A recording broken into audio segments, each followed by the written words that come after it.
现在我们跟着主人呢去做一个 tour， 看看他的咖啡种植。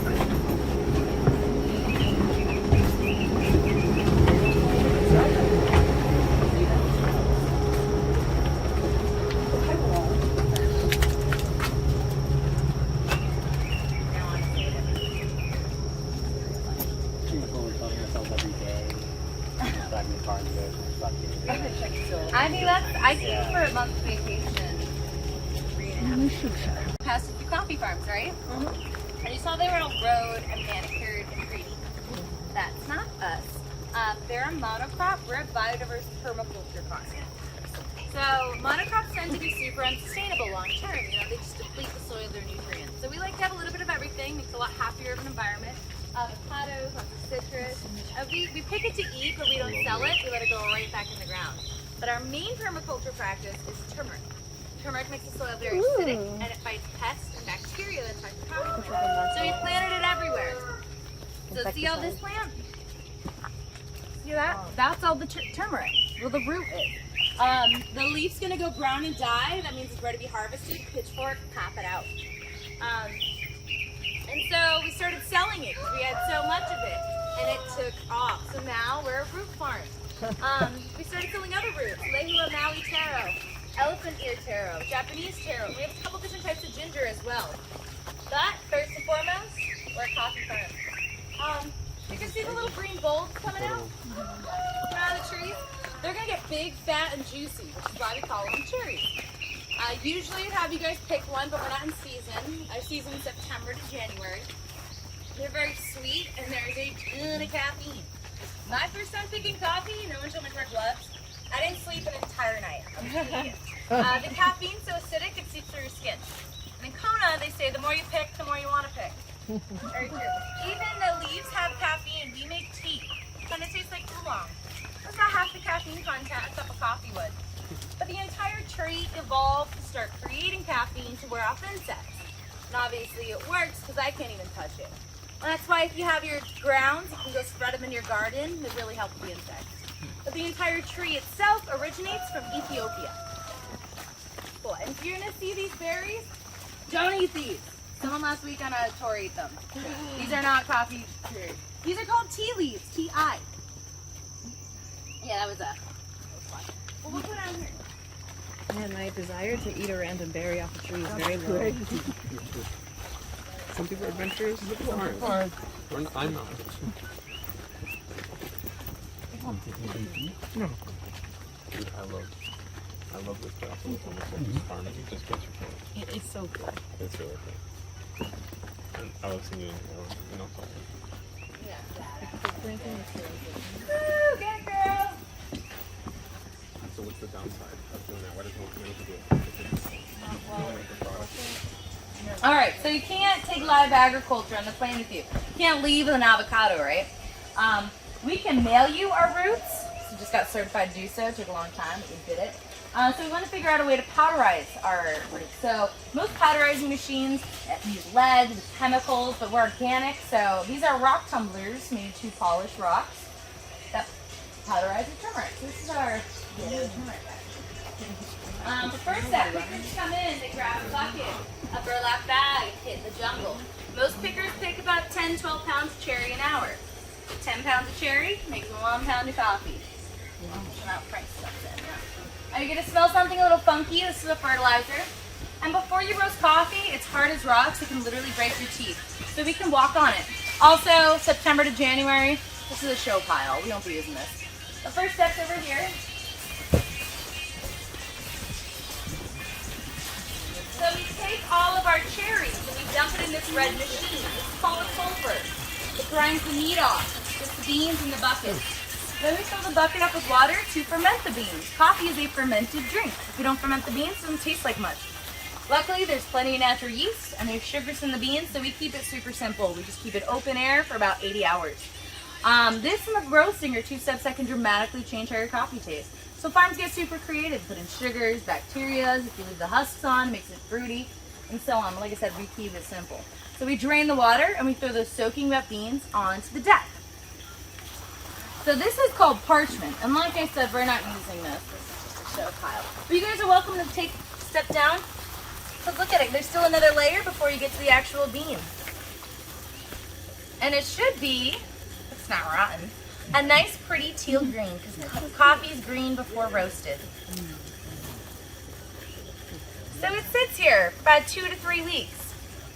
Then it goes to our dry mill, which is that machine over there that is taken apart. But that machine cleans and separates the coffee. So cleaning a bunch of brushes, scrapes off that outer peanut layer, and then separating it. Generally screens where the small Hawaiian just falls to the bottom, we can't call Kona. And then it catches those round pea berries we were talking about. And the rest we call Kona estate grade, which is what we all just had. Estate grade you can separate even more. The largest of those are called extra fancy. I know, it sounds ridiculous, but it's honestly the best cup of coffee I've ever had. It tastes like velvet cream in your mouth. So good. It's the largest of already the largest beans in the world. And like the difference of the beans are 1/164th of the inch, the grades, and they used to separate it by hand. Just let me say thank you, dry mill. Thank you. So we pick our cherry, pulp the cherry, ferment the beans, dry the beans, clean the beans, and separate the beans, and then we can finally roast it, which is back up at the house. Any questions so far? I have a question. 80 hours. What's that, Andrea? Can you grab me the sauce? Yeah, we let it sit for about 80 hours. But every farm has their own fermentation process. You know, it's like your own little recipe. Where is it, girl? It's on the turmeric table. Well, let's go back up to the house and we'll check out the roaster. Girl, do not knock that down.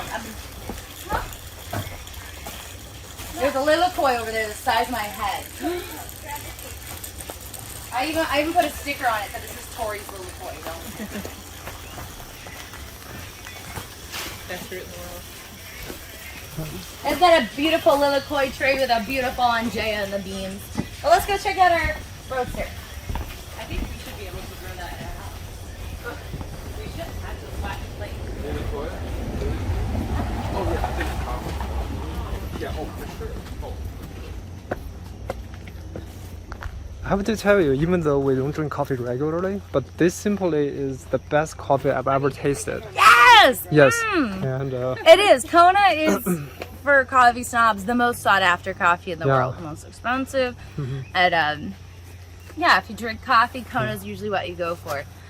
I did just Ethiopian. I had it's all kind of your preference. I just had an Ethiopian pea berry that was to die for, but yeah, Kona is usually what we go for. Because like I said, it's already the largest beans in the world. yeah. I saw you guys on a Hawaii travel guide. That's how I found you cool, guys. yeah. And they highly recommended you, so I thought I have to stop by. Good. So coffee was, are we out here? Oh, it was bigger. All right, so coffee was brought to the Big Island 1826, and this is an Arabica strain. There are two types of coffee. There's Arabica, Robusta. Robusta is grown by like Starbucks, Dunkin' Donuts. You get a lot more, but it doesn't taste as good. Arabica, you get a lot less, but it's a lot more profound of taste. And you're not supposed to bring new trees to Kona. Well, you're not supposed to. It's kind of evolving. But luckily, it's a hermaphrodite, which means it self-pollinates. So we have 4,600 trees, and we got to replace probably 100, 150 every year. And usually you'd seed, right? Here, we just go find them. Hawaiians call them puli-pulis, because just pull it out of the ground. And I'll find one. And so I pull them out of the ground, I put them in a little pot, let them grow 5-6 months, go dig up our dead trees, compost, replace it, and they'll take 2 years to start producing fruit, which is crazy quick, because you get about 80 years out of a tree. Wow, 80 years. So you don't have to rely on any wildlife to spread the coffee for you? No. That's awesome. Though we do for fun. You guys ever hear of Kona snow? So this is a baby coffee plant. Isn't it cute? Little baby. So that's what I do, just play Dora once a year. We do for fun. We have, so Kona snow, coffee gets white flowers. And there's so many coffee farms that when it's blooming, it looks like a fresh sheet of snow on the side of the island. It's gorgeous. And it smells like jasmine. But it's a week, you never know when it's coming. Is that like in August before you harvest? It's February. Oh, okay, so right after. So right after, right. And during that time, we have a friend come put his beehive in the center of our field. It's only pollinating off of Kona coffee, so it's Kona coffee honey. All right, I hear our roaster on. So why don't we all just filter through, because it's a really tiny room, take a peek, and then when we come back out, I'll explain it. Okay.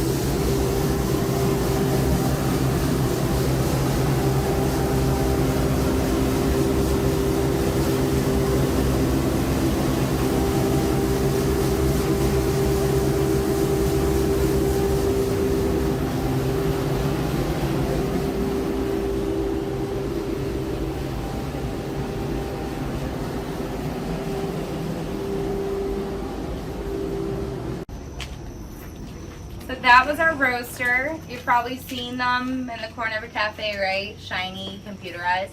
Once again, that's not us. That is an antique from the 70s. Cbd, very popular roasting company. That's a prototype of his. It's one of a kind in the world. So most are computerized. This one's manual, so it's kind of an art form. A lot can and usually does go wrong. But we do both our roasts for the same amount of time, 15 minutes. It's just a temperature difference. So the 430 degrees for our medium, 470 degrees for our dark. It would be about 20 pounds per roast. And essentially, like you said, it's a giant popcorn machine. So we light propane, it blows, creates a flame that blows hot air, rotates the beans like popcorn. It kind of smells like chocolate popcorn too when it's going off. But any questions? So the original were green, and then after you put them. Yeah, I have a little display over here I can show you. We do it's a bowl of the cherries. It's on the table. Go look, cherries, and then the parchment that's drying on the deck, and then the green bean. The green bean is what we jump right into the roaster, and that's a great place to store it. So we take all those green beans after they're clean separated, and we have a dehumidifier, a couple of dehumidifiers in a room where that's where they store throughout the year, and then we roast accordingly. So, you know, that's when it goes bad. So, and nothing we have roasted is about more than 4 days. But yeah, we also do CBD coffee. You're gonna see up here. Well, it's not like my dad drank coffee for 40 years and started getting anxiety, and then so it's for people like that. It takes the side effects away of caffeine. You know, some people like I'm already kind of vibrating. It's just my personality anyway. But it takes away the or your stomach might hurt, vibrations, or headaches. So it's a perfect little mixture of CBD and caffeine, keeps you caffeinated and not hurting. So, but let's go back to the sauce. Like, oh yeah, I've never tried it, but there is like coffee beer. Specifically down there what we do, I've worked on cow and chicken farms. It's one of the worst smelling things I've ever encountered. And I'm pretty sure I'd have a heart attack from the caffeine content. But yeah, there are people who experiment with that. Cool. I haven't tried it, I've just heard these stories. So over there, here we have a scrub. So caffeine's in most cosmetics, constricts your blood vessels, really good for puffiness. We have our turmeric. We also have our honey. I just keep it downstairs away from the ants because they are vicious. These are business cards. So filter through, find a photo you like, and on the back's our website information. Please take one. We got stakers, staker. Here we got medium dark roast. So this is what we tried, the estate grade. So the cafe is a mix of the two. Then we have our pea berry, those rare round ones, medium dark. Our extra fancy. So this is my Sunday morning cup of coffee, the velvet. And our CBD coffee, which we're actually doing a deal. If you buy $100, they'll give you one for free. And if you guys are interested, I take card. I do take cash. I just don't have a lot of change. And I just learned Venmo and PayPal. So yeah.